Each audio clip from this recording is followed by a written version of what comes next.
Welcome to another John's Films. Today I'm going to look at a question I had in the comments of one of the previous videos. And the question was really a very specific scenario. I have a bird in some drone footage that I'd like to draw a circle around. How do I get that done? So let's take a look at it. I so happen to have a clip here of a bird flying into the scene. And you can see the bird comes in, this was out in California, in and then out.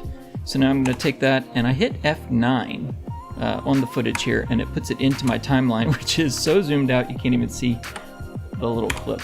But here we go. So I've got this clip on my timeline. I'm in the edit page. I now am going to switch over to the color tab. Here I'm going to make a choice. I can either keyframe it, which would mean put a circle around it and try and highlight it and keyframe it, or I can use a tracking window. First I'll show you how to keyframe it, and then we'll look at the more advanced way, the easier way, to track it.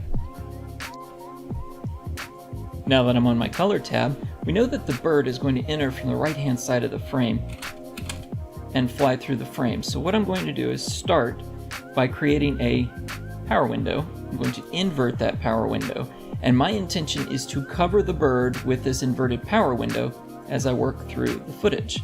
If you, like me, can't see the window outlined, it's because your drop box right here needs to be switched over to power window. Now I can see it.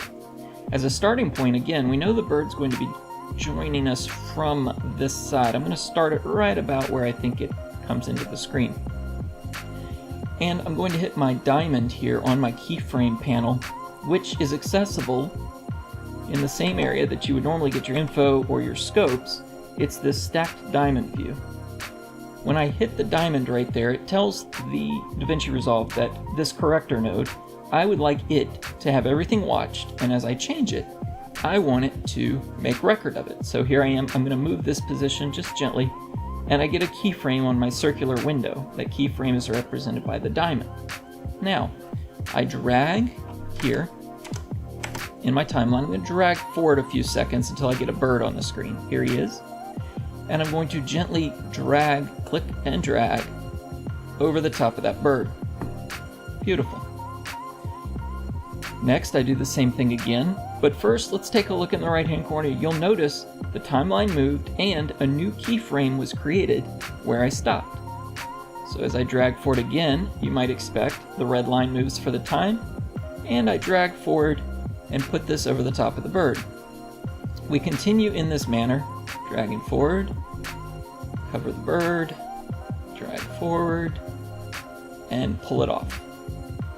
Alright, so let's take a look at that mask. Covers the bird all the way through, looks pretty good. Could have made it bigger maybe, covered that last wing I saw sticking out there, but for this tutorial and this purpose, I think this will do just fine. Now I'm going to hit Alt-S. I'm going to carry that mask into a new node. While I do that, I'm going to name the first node mask by right-clicking on the node and choosing node label. And the second one I'll name the darkening, boom. Now I highlight that node to make sure I'm treating that node. I'm going to grab here in my color wheels the offset, which is an aggregation of lift, gamma, and gain, so lows, mids, and highs. And I'm just going to grab this exposure wheel and drag it down. Now, what did that actually do? Let's take a look. How about that? So it has treated everything except for what I have inside my mask. Now that I've got the mask keyframed across as the bird moves, and I've treated the footage outside of it by using the inversion of the mask, I've got a highlighted bird. Pretty fantastic. Now, that's one way to do it. There's a different way, and it makes Resolve do the hard work for you. Let's take a look at tracking. Not every clip is great for automatic tracking. There's a few different modes that are here, and they represent the motion of the camera and the subject relative to that camera, and you can determine and lock how you want it tracked. But what I would typically do is keyframe some of the short things like that bird.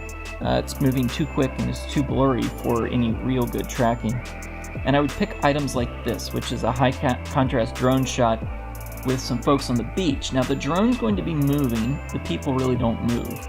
But I again put a power window around them, here, and I come to the middle and I click on here, this tracker. It's the bullseye menu. I've selected my power window. I'm going to click interactive mode, initialize and auto tracking interactive mode, and that has now inserted some features. You can see where it's chosen high contrast points that it wants to keep track of into my power window. Come to the bottom, and I'm going to use the forward track, and as I do that, you'll notice until they came off the screen, it did a very good job of tracking. Because they were high contrast, because they weren't moving too fast, it tracked right along with them. This allows me to then do some of the similar stuff that I did previously. You see here I've got my track in place. I'm now going to keyframe a change in my grade, or I'm just going to bulk grade it differently. So I'm going to go back to my window without any keyframes. I'm going to hit the inversion. It's now saved them out, and I'm now color treating everything else in the frame except for them. I again hit Alt S. I'm going to carry my mask forward, and I'm going to color grade this one as the blowout. Don't know why you would do this, but I'm not going to darken things twice. So that's my track mask, and that's my blowout over here. Don't know why it just took away blowout. And here we go. I'm now going to grab the blowout node. I'm going to again treat it in the bottom corner here with the offset, take it all the way out. And if we look at this as it's going to render, you got your highlight down there, you've blown everything else out. Fun stuff. So now you can see how we treat keyframing and tracking of objects inside windows, and you understand that you can keyframe not only positional elements, but the size of those power windows. You could even change a grade, so you can change it over time. You can make it more orange, less orange, whatever you want to do. Bunch of fun things you can do with these effects. Let me know what you plan to do with it. What's something interesting that you've thought of that you're keyframing, or maybe you're using tracking for?